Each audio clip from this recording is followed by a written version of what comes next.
Welcome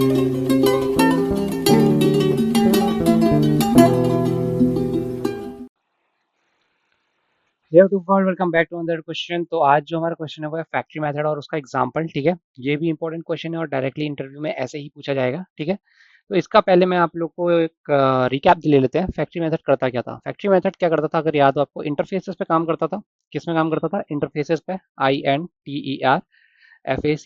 ठीक है, interface पे काम करता था, प्लस ये एक्सटेंसिबिलिटी बढ़ाता था। ठीक है, EXTENSIBILITY। इसका मतलब क्या होता है? इस वर्ड का मतलब क्या होता है? आपकी कोई एक फैक्ट्री है मध्य प्रदेश में, तो आप उसको एक्सटेंड कर पाओगे किसमें? दिल्ली में। आपने उसको एक्सटेंड करा दिया बीकानेर में। ठीक है, आपने उसको एक्सटेंड करा दिया उत्तराखंड में। आपने उसको एक्सटेंड करा दिया मध्य प्रदेश में तो थी, और एक्सटेंड कहीं और करा दिया XYZ में। ठीक है, तो आप क्या कर रहे हैं? आपने पुरानी को टच नहीं करा, आपने उसी की लेयर लेयर लेयर लेयर खोलते गए इस तरीके से। ठीक है, तो इससे इस डायग्राम को अगर तुम याद रखोगे तो इससे तुम्हें एक चीज और क्लियर होगी कि ये क्या कर रहा है। ये जो ऑब्जेक्ट बन रहा है इसमें, ये पूरा पूरा कैसा बन रहा है? ये क्लास सब क्लास जैसा दिख रहा है तुमको? ये एक मेन पेरेंट क्लास है, उसकी सब क्लास है, उसकी सब क्लास ये है, उसकी सब क्लास ये है। ठीक है, तो इसको डिलीट करते हैं। तो ये क्या करता है? एक्सटेंसिबिलिटी बढ़ाता है आपके प्रोग्राम में। ठीक है, तो फैक्ट्री मेथड क्या करता है? फैक्ट्री मेथड अलाउ करता है आपकी सब क्लास को ऑब्जेक्ट बनाने के लिए। सब क्लास को क्या करता है? ऑब्जेक्ट बनाने की राइट्स देता है। ठीक है, तो ये ऑब्जेक्ट बना देगा, और ये क्या करता है? ऑल्टर करता है किसको? पेरेंट क्लास के जो ऑप्शंस हैं, ये पेरेंट क्लास के जो PARENT पेरेंट क्लास के जो आपकी फंक्शनैलिटी है, उसको ये एड ऑन कर देता है। ठीक है, एड ऑन कर देता है, उसकी फंक्शनैलिटी बोलो तो बढ़ा देता है और इंक्रीज कर देता है, जिससे क्या होता है? आप एक्सटेंसिबिलिटी बढ़ाते हो अपने प्रोग्राम की, बिना पुराना कोड चेंज करे हुए। ठीक है, फैक्ट्री मेथड समझ में आ गया। अब आ जाओ इसका इसका रियल यूज केस में।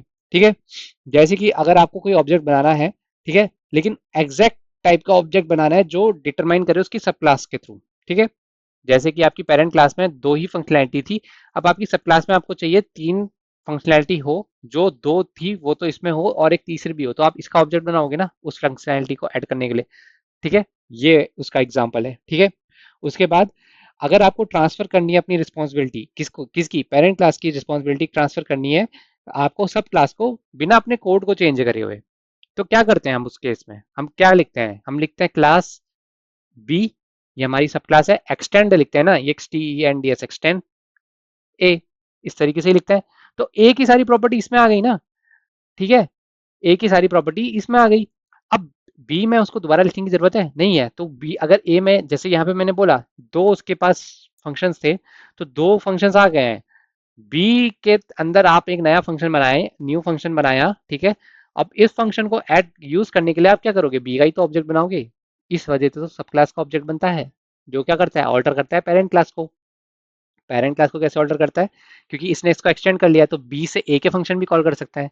तो factory method is all about interface. ठीक है, तो डायरेक्टली आप ऑब्जेक्ट नहीं बनाते उसमें, इंटरफेस बीच में यूज हो रहा होता है और एक्सटेंसिबिलिटी बढ़ा रहा होता है आपके प्रोजेक्ट की, ताकि आप बिना कोड चेंज करे डायरेक्टली अपने फंक्शनैलिटी को ऐड ऑन रिमूव सब कुछ कर सकें। ठीक है, तो ये इसका पूरा पूरा यूज केस होता है। ठीक है, होपफुली तुम्हें वीडियो पसंद आएगा। वीडियो पसंद आएगा तो लाइक से सब्सक्राइब जरूर करना, अपने दोस्तों के साथ साझा जरूर करना। मिलते कोई क्वेश्चन हो तो कमेंट सेक्शन में आके जरूर बताना।